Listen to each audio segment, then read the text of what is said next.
Hello everyone, कैसे हो आप सब। आई होप कि आप सब बहुत अच्छे होंगे। तो वेलकम है आप सभी का एंशिएंट मिथ के एक और नए एपिसोड में। अगर आपने इसका पिछला एपिसोड अभी तक नहीं देखा है तो सबसे पहले वो जाकर देख कर आना, जिससे कि आज की वीडियो को समझना आपके लिए और भी ज्यादा आसान हो सके। और अगर ऑलरेडी देख चुके हैं तो बहुत अच्छी बात है। अब हम वीडियो को स्टार्ट करते हैं। तो नेक्स्ट एपिसोड की स्टार्टिंग में हम यूशी को देखते हैं, जो की वहाँ पर योकलैंड के हॉली लैंड पर आ चुकी होती है और वो वहाँ पर आकर हॉली ट्री पर अपने स्लैश अटैक करना शुरू कर देती है। लगातार स्लैश अटैक करने के बाद हम देखते हैं कि यूशी वहाँ पर अपने जायंट स्वॉर्ड को क्रिएट करके उस पूरी ट्री को तबाह करने वाली थी कि तभी अचानक से वहाँ पर एक डीमन आकर उसके अटैक को डिस्ट्रॉय कर देता है। और उस पर्सन को वहाँ पर देखकर यूशी तुरंत जंप करते हुए उस पर हमला करने के लिए जाती है, पर हम देखते हैं कि उस डीमन ने अपनी पावर का यूज करके यूशी को जकड़ लिया होता है। अब उसकी कैद में आने की वजह से यूशी उस पर हमला नहीं कर पाती। फिर हम देखते हैं कि यूशी एकदम से अपने नॉर्मल वाले रूप में आ जाती है। अब जैसे यूशी को सब कुछ समझ आता है, वो उस डीमन से कहती है कि ये तो योकलैंड का हॉली लैंड है। जिस पर वो डीमन उससे कहता है कि हाँ, तुमने बिल्कुल सही कहा। जिसके बाद यूशी कहती है कि क्या यही हॉली ट्री की पावर है जिसकी वजह से मैं ये खींची चली आई, लेकिन ये ट्री तो डिस्ट्रॉय हो गया था। जिस पर वो डीमन यूशी को बताता है कि मेरी कड़ी मेहनत के बाद मैं इसे सक्सेसफुली रिपेयर कर पाया। अब उसकी इस बात को सुनकर यूशी एकदम से हैरान हो जाती है और वो पूछने लगती है कि आखिर तुम कौन हो।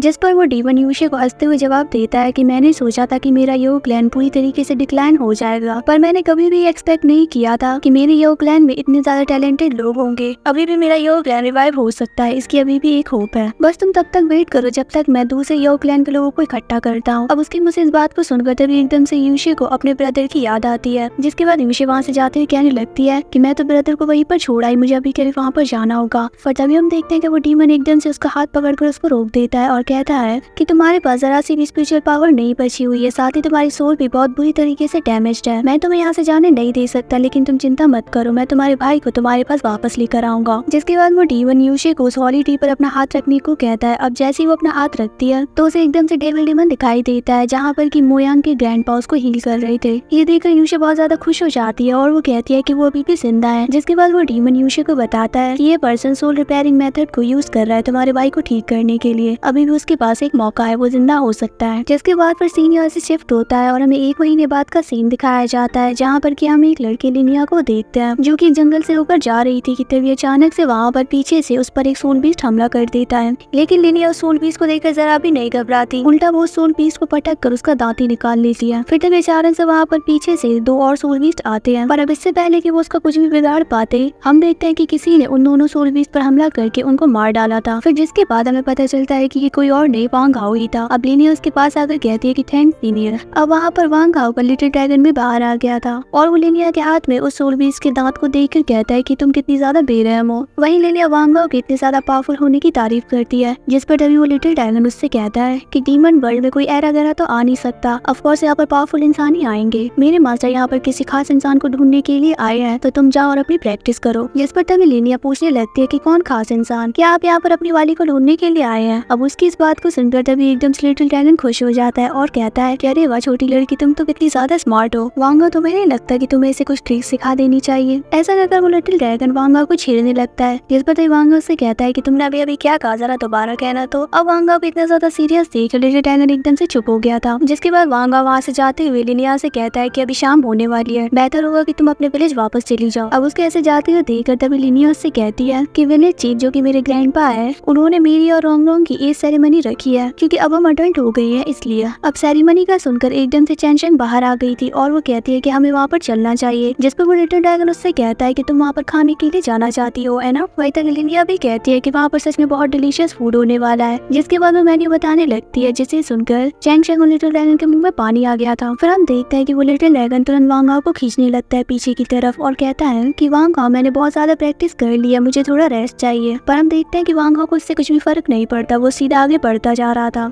ये देखकर तभी चैंग एकदम से चिल्लाते हुए कहती है कि अगर तुम आज हमें इस सेरेमनी में लेकर नहीं गए तो मैं फ्यूचर में तुम्हें कोई भी इंफॉर्मेशन नहीं देने वाली। अब चैंग की इस बात को सुनकर वांग हाओ रुक जाता है। ये देखकर वो तीनों ही बहुत ज्यादा खुश हो गए थे और हम देखते हैं कि वो सभी लिनिया के विलेज की तरफ जाने लगे थे। जिसके बाद हमें रात में लिनिया के विलेज का सीन दिखाया जाता है, जहाँ पर की सभी सेरेमनी की तैयारी कर रहे थे और सभी बहुत ज्यादा खुश थे। जिसके बाद हम देखते हैं कि लिनिया ने वांग हाओ को अपने ग्रैंडफादर से मिलवा दिया था और वो दोनों एक साथ टेबल पर बैठे हुए थे। वहीं लिनिया के ग्रैंडफादर वांग हाओ से कहते हैं कि अब जबकि सीनियर यहाँ पर मौजूद है तो यहाँ पर मॉन्स्टर अटैक करने की हिम्मत नहीं कर पाएंगे, जिस पर वांग हाओ कहता है कि ये तो कुछ भी नहीं है। अब उस जगह को देखकर वांग हाओ ग्रैंडपा लिंग से कहता है कि इस विलेज में तो काफी ज्यादा चहल पहल लग रही है, जिस पर ग्रैंडपा उससे कहते हैं कि ज्यादातर ऐसा ही होता है, लेकिन जब माउंटेन्स पर रहने वाले मॉन्स्टर हम पर हमला करते हैं तो ऐसा लगता है कि इस विलेज में कोई है ही नहीं। दूसरी तरफ हम रोंग रोंग को देखते हैं जो कि दूर से वांग हाओ को देख रही थी। अब उसे देखकर वो अपने ब्रदर से कहती है कि सीनियर कितने ज्यादा हैंडसम है और इनका स्किन कलर भी कितना ज्यादा अच्छा है, जिस पर तभी उसका ब्रदर उससे कहता है कि अच्छा दिखने से कुछ नहीं होता, पावर मैटर करती है, अगर वो मेरी प्रैक्टिस करने में हेल्प कर सके। अब वो इतना कह ही रहा होता है कि तभी अचानक से वहाँ पर उसकी मदर आकर उसको मारते हुए कहती है कि चुप हो जा पागल लड़के, क्या तुमने देखा नहीं कि लिनिया हम सबसे स्ट्रॉन्ग है, इसीलिए से कोई भी पसंद नहीं करता,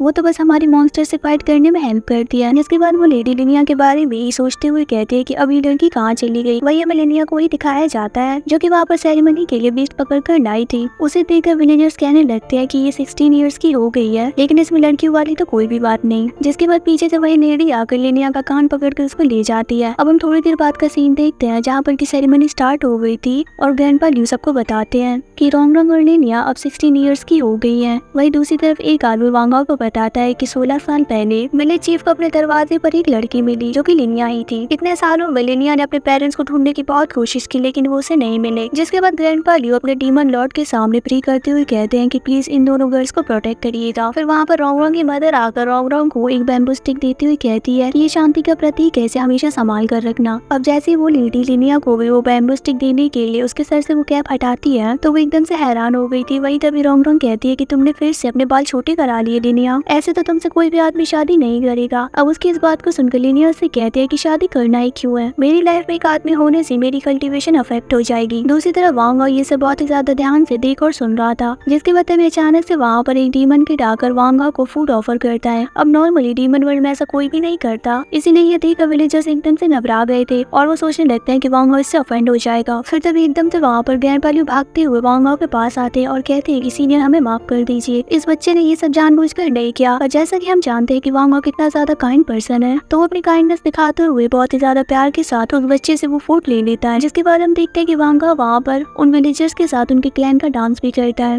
वांग हाओ के साथ डांस करते हुए सभी बहुत ज्यादा एंजॉय कर रहे थे। वही हम चैंग शेंग को देखते हैं जिसके पैर तो जमीन पर टिक ही नहीं रहे थे। लिटिल ड्रैगन लिनिया और बाकी सब भी बहुत ज्यादा मौज मस्ती करते हैं। अब वो सब इतना अच्छा टाइम स्पेंड कर ही रहे होते हैं कि तभी अचानक से वहाँ पर एक लेडी आ जाती है। उसे देखकर वांग हाओ एकदम से सीरियस हो जाता है। वही वो लेडी आगे आती हुई कहती है कि तो अच्छा यहाँ पर एक विलेज भी है। और फिर इसी सीन के साथ हमारा आज का ये एपिसोड यहीं पर एंड हो जाता है। होप करती हूँ कि आपको आज का एपिसोड भी अच्छा लगा होगा। अगर हाँ तो वीडियो को लाइक और अगर चैनल पर पहली बार आए हैं तो सब्सक्राइब भी जरूर से करते जाना। साथ ही इस चैनल पर बहुत जल्द सुप्रीम गॉड एम्परर के न्यू एपिसोड्स को भी एक्सप्लेन किया जाएगा। अगर आप वो देखने में भी इंटरेस्टेड हो तो सब्सक्राइब जरूर से करते जाना। तो बहुत ही जल्द मिलेंगे एक और नई वीडियो में। Bye bye.